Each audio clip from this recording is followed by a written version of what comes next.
This is exactly how Pam Bondi looked. Yes, this Pam Bondi, while announcing that the Epstein list was fake. There's no Epstein list. It's almost like our administration that we love so much predicted this before. J.D. Vance tweeted in 2021, remember when we learned that our wealthiest and most powerful people were connected to a guy who ran a literal child sex trafficking ring? And then that guy died mysteriously in a jail. And now we just don't talk about it.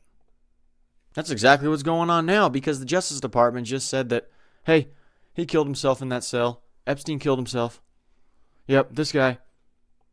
And now our boy Charlie Kirk, who a lot of us love and respect and admire, he just tweeted today that the conservative movement needs to focus more time, energy, and focus on how Islam is rapidly taking over the West.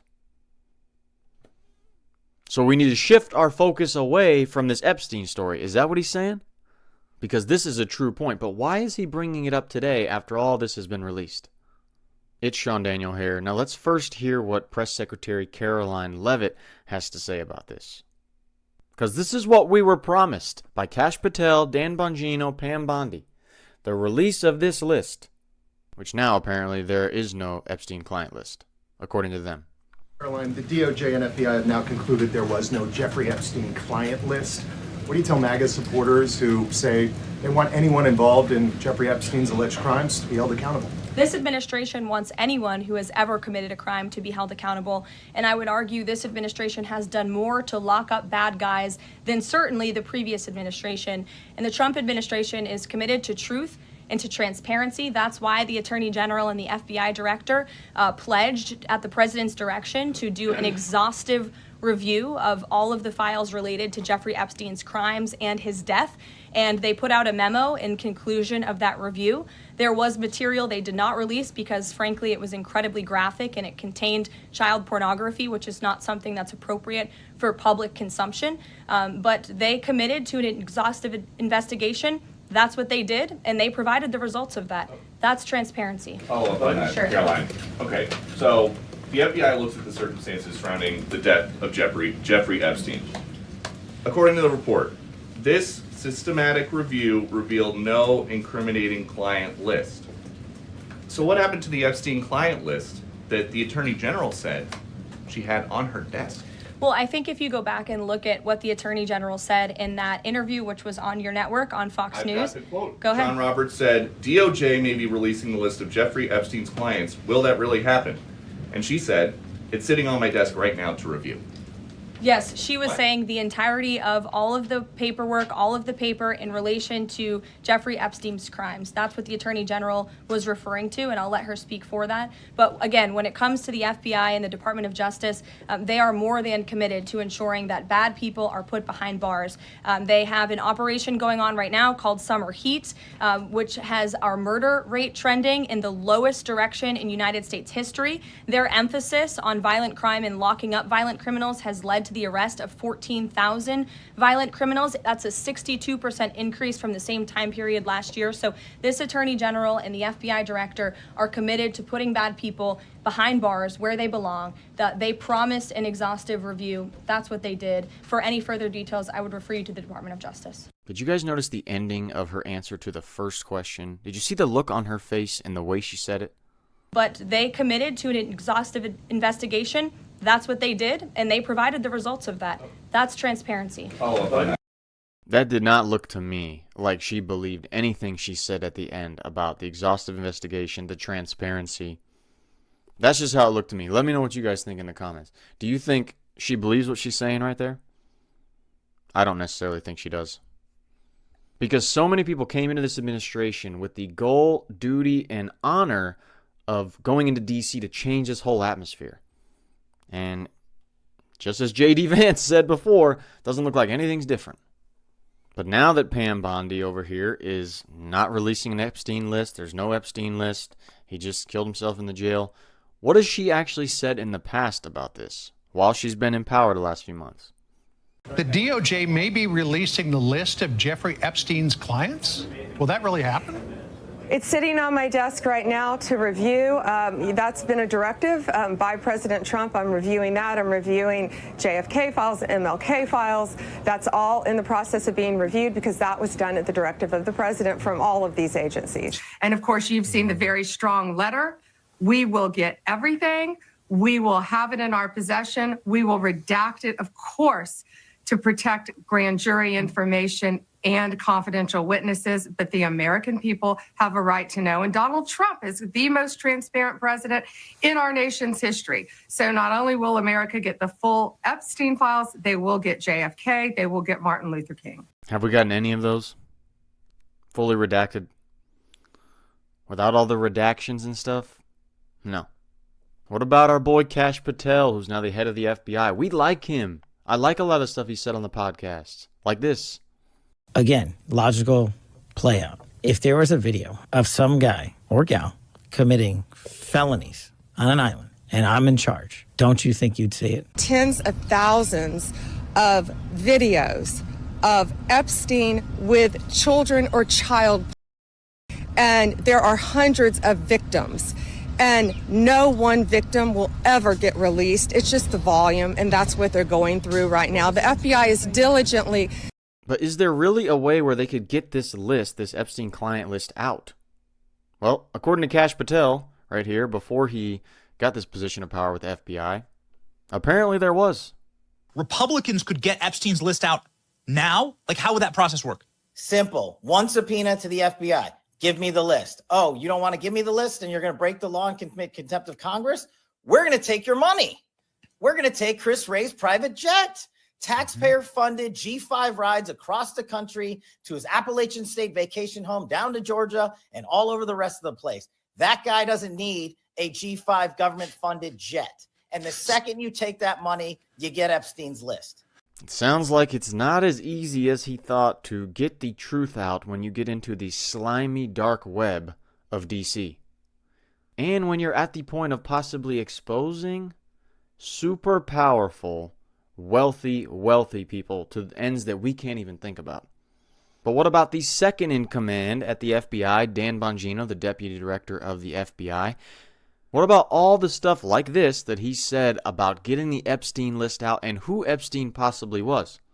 About a year and a half after that, I'm in a green room at Fox, and I'm not going to say who because they didn't give me permission to share it, but the short story, but not who they are. It says, you know, Epstein's an intelligence asset for people in the Middle East, right? I'm like, no, I didn't know that. I'm like, you sure of that? The person, let's say, is like, I'm absolutely sure of that. That he's either a witting or unwitting asset, intelligence asset, meaning his plane and that island, the cameras, there's a big assumption out there that these videotapes were exclusively in the custody of Epstein. That's a huge mistake. The reason they wanted this story to go away is because there's an assumption like, oh yeah, Epstein had him. No, he wasn't the only one who had him, according to this source. These assets, that's why this blackmail story makes so much sense. Which Middle Eastern countries they are, I don't know. But this person, who's a very, very good reporter, I mean, aces, right? Swore Epstein was either a witting or unwitting intelligence asset, and they may have had his plane wired up, and they're the ones who have all this stuff. So the point is, to sum it up, how do you know some of these countries aren't going to some of these power players who aren't making decisions? Because, hey, you wouldn't want this video out there, right? How do you know? 100%. Do you guys think that's what's going on? Big, powerful people, big, powerful countries are making these calls and like, you cannot release that list. Say there's no list, you don't have enough evidence for it, or some bad stuff is going to come out about big people on that list who are possibly involved with you guys, possibly involved with the administration, possibly involved in political things going on in DC. Because these guys like Dan Bongino and Kash Patel, they seem so genuine, so fierce, and so ready to take on the deep state and all this slimy stuff going on because they said stuff like this. That Jeffrey Epstein story is a big deal. Listen, that Jeffrey Epstein story is a big deal. Please do not let that story go. Keep your eye on this. Catherine Rumler, we need to keep the heat on this case, folks. There are a lot of people who are knee deep in the Washington swamp who are not telling you the truth about serious allegations out there that Epstein may have had video and audio of people out there doing things they shouldn't have been doing. And you should be asking yourself the question, how is it that all these people, the CIA director, the Obama fixer, Bill Clinton, all intersected paths with Jeffrey Epstein? Jeffrey Epstein isn't with us anymore, and nobody seems to want to talk about it outside of a few entrepreneurial media outlets saying, hey, this is a big deal. But now that Dan is in this power position and he's in D.C. and he's in this dark web, this is what he says. He killed himself. You want me to? I've seen the whole file. He killed himself. There must be some powerful people incriminated in this Epstein list for Trump and his administration to not get it out. Who is on that list? Who's incriminated in it? I do not know. I will let you guys speculate that. But these people seem so determined, like Dan Bongino, like Kash Patel, like how Trump has talked in the past, about getting this stuff out. And now, once they get into this super dark web of DC, which Trump's daughter, Ivanka Trump, has talked about not wanting to be a part of because it is so dark and slimy, now that all these guys are there, they can't expose what they said they wanted to expose. Now, why? The best answer to that question, I think, comes from Andrew Tate. If any of you guys do not like him, I highly encourage you to give this 3-minute clip the time to breathe and to absorb what he's saying, because the depth of it, I agree with. I hope it gets you thinking and reflecting on what's going on as much as it did for me. The Epstein list, I would argue it's a very similar scenario. It's all about money. It's all about who has the money and controlling the money. Is America as a country prepared to upset all of its richest people? I don't know. Is it? Is it prepared to upset all of its richest people to appease bloodthirsty brokies who don't even care about justice? They just want the drama. Another question, because I would argue that the murders that happen every day on the street are very interesting, but no one cares about that. MS-13 and all this shit, no one really cares about that. But this Epstein list they really care about. They want justice, sure, but it's a drama. It's interesting. They want to find out. They're curious. And I'm asking you, as a professional, you're in charge of a country. Your primary objective is to keep your oligarchy happy, to keep the wealth inside of your nation, and to make them obey you when it comes to sanctions and such other things, and to ensure that the US dollar becomes and stays the predominant currency globally. There's a bunch of bloodthirsty brokies on the internet who barely pay taxes who want to go through a list. Who are you going to prioritize? Who do you care about? I'm not saying it's fair, but anyone who believes the legal systems are fair is a dumbass anyway, because the legal system's never been fair. There's always been a who are you involved in all legal cases. So when you talk about the Epstein things, I sit and think it's all money orientated. Because broke people like to think that rich people should be held accountable like broke people. And that's a great idea. But guess what? They're not. They're not. Rich people have a different capability to fight against legal cases than a broke person. They can have better lawyers. They have better media spin. They have PR. They have news outlets. I'm not talking about myself because I'm not rich like these people. These people own news networks. They can affect public sentiment, which affects a jury, which affects their case. This is the bottom line of it. At the top level, at the top echelon of fame and money, legal cases aren't even about law. They're just a circus.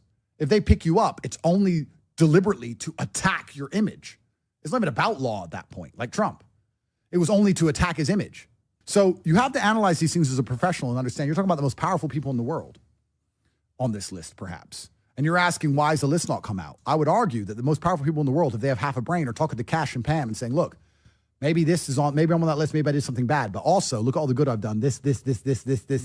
You want to appease a few Twitter autists, but it's going to have this consequence, that consequence, that consequence, that consequence, that consequence.